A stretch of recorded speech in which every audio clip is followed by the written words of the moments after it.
elevado contenido erótico. Sí, siempre intento que sean así, en plan de lo justo para dejar buen sabor de boca, para que siga el lector leyendo, que sienta, que haga pensarle también, que disfrute del paseo mientras lee, porque a día de hoy se está perdiendo mucho de leer. Y bueno, también intento esquivar un poco en plan los tamaños mastodónticos, que estamos acostumbrados a los bestsellers, que pueden matar a alguien si se les lanzas como arma de destrucción. Y también me alejo un poco de plantear el panorama asolador del mundo occidental, que todo el mundo suele tratar. Son muy reivindicativos los libros, quizás a día de hoy. Y también está bien pues ofrecer otras cosas. Otras cosas, como ¿no? puede ser, claro, el sexo, el humor y mucha sangre. Mucha sangre.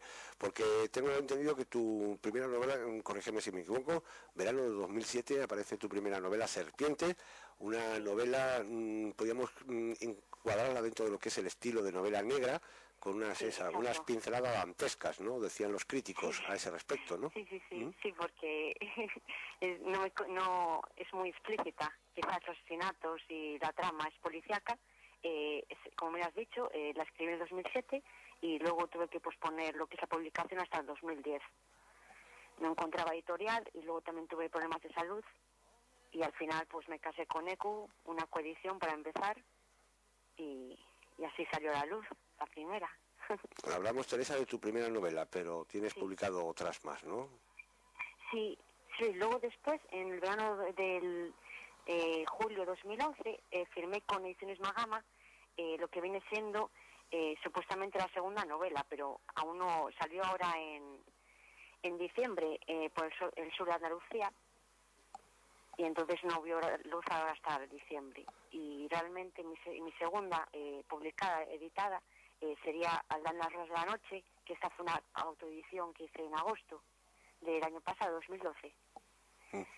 Y luego me dijeron otros sí, Ediciones Hades, en noviembre del 2012, y presento ahora Repóquer de Ases, que también es novela negra.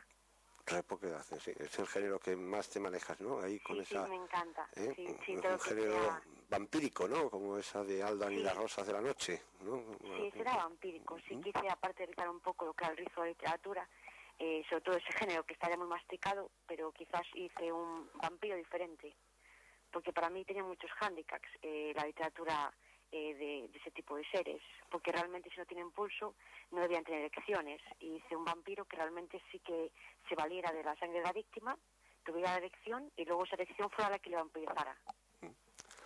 Ingeniosa mira, tengo aquí en el estudio en directo a David. No puede gustar, pero yo creo que hace pensar, y realmente porque siempre puede algo de lógica, aunque sea ficción, no tiene por qué ser totalmente descabellado.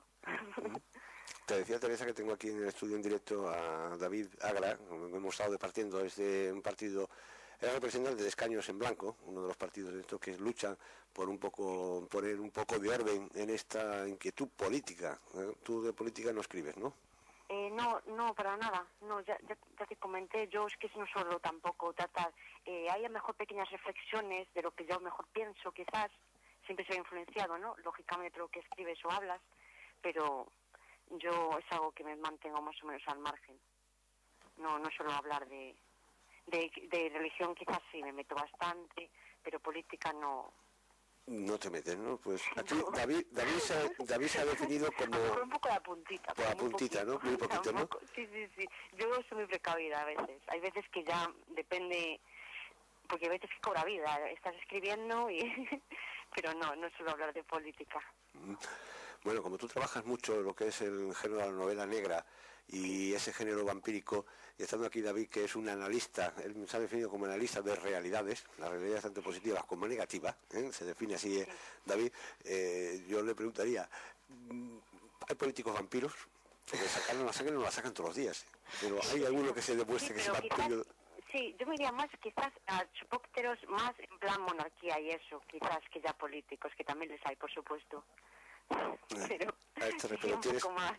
Tienes el respeto. Si quieres comentarle algo a ese respecto, a esa crónica que acaba de decir ahora Teresa, David, tienes el micrófono, en cualquier momento, si quieres intervenir, puedes decirle claramente tu opinión. Yo creo que sí, yo creo que acertó con el término de chupópteros, ¿no?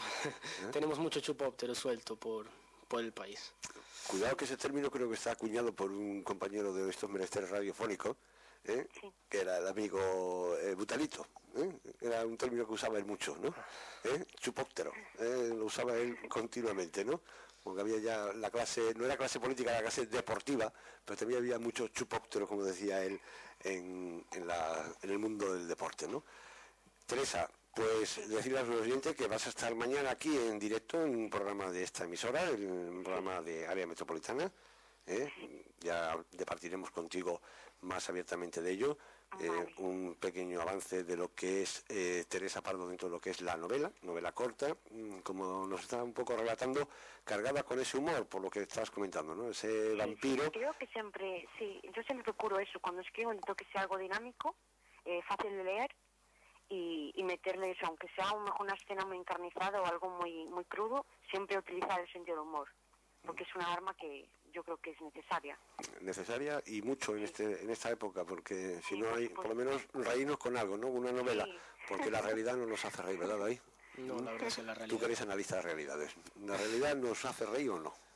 No, la verdad es que no, sobre todo cuando te afecta como te afecta. Quizá a los políticos sí les haga reír. A los políticos, bueno, sí. Ellos se ríen de nosotros, que es distinto, ellos se ríen de nosotros, ¿no? Pues ya saben, con esa nueva obra. Nosotros hacemos que piensen que se ríen de nosotros, quizás a mejor. ¿Cómo? Claro, que quizás a mejor a nosotros nos interesan que piensen que se ríen de nosotros.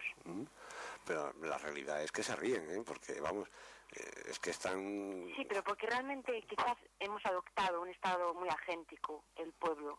Y como hay ese miedo a ese poder, y supuestamente pensamos que el poder es bueno y no va a hacernos nada malo, tampoco llega a esa sublevación quizás para que haya un cambio.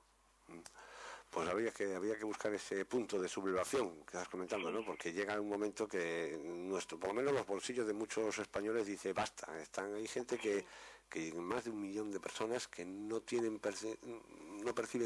dinero económico, no pueden llevar dinero a casa para poder mantener a la familia, y eso es grave, ¿no? Aparte ya de los 6 millones que llegan a estar en el paro con una necesidad imperiosa de trabajar, y que hayan pues casi más de 400, medio millón, casi 400 y pico mil de políticos, ¿no? Que eso es increíble, un país como España cargado con políticos. Sí, tanto parásito, una buena definición. Bueno, pero quizás nos cabe la esperanza de que la historia es pendular, y creo que la crisis siempre forma parte, ¿no?, de lo que es el capitalismo, que es nuestro sistema, y llegará un momento que esto ya se tendrá que levantar un momento. Bueno, ahí discrepo un poco contigo, La crisis que esté marcada por el capitalismo en sí es cierta, ¿no? Hoy en día, ¿no?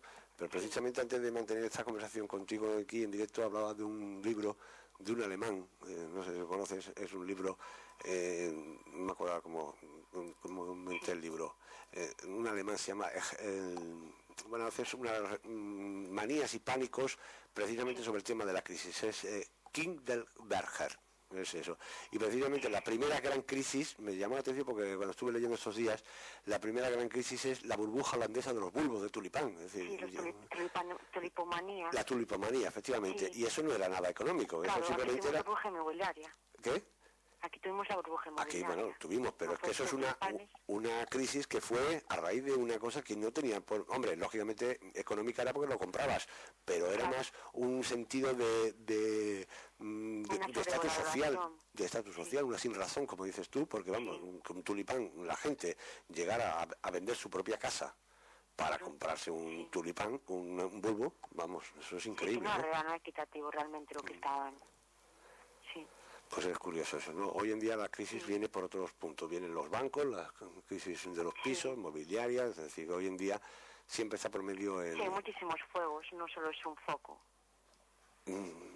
Por encima está lo que decía ese dicho famoso, ¿no?, de Calderón, ¿no? Poderoso caballero de un dinero, ¿no? Pues ahí está ese poder que tiene el dinero, que engaña y corrompe a muchos políticos y a muchas personas. Es bañado un poco por la avaricia también, ¿no? Porque también hay que decir que se bañan en avaricia. Las ansias de poder, es un poco todo. Es todo ello. Pues recordamos a los oyentes, vas a estar mañana aquí, recordamos tus obras, la que vas a recientemente, que era póker. Repóker Bases. Repóker. Eso no existe, ¿eh? una jugada. Sí que existe con el comodín. Pero comodín, esos son para otros, esos son para otras cosas. Repóker de Ases, con Teresa Prado. Pues mañana en persona te conoceré y hablaremos un poquito más acerca de este nuevo libro de Teresa Prado, como digo, Repóker de Ases. Muchas gracias por estar ahí en el otro lado del teléfono. Gracias a vosotros. Gracias. Mañana estamos de nuevo. Gracias. Pues despedimos a Teresa Prado, como les comentaba antes de empezar el programa, que vamos a mantener con esa escritora palentina de nacimiento, pero ya afincada, residente aquí en La Coruña, está especialista en esa novela tipo corto, que además empezó también colaborando con relatos cortos publicados en el periódico de aquí, La Voz de Galicia, con esas obras un poco así de novela negra, vampírico, ¿no? Es curioso en ese sentido, ¿no? Decíamos lo de los vampiros. Ahora que no se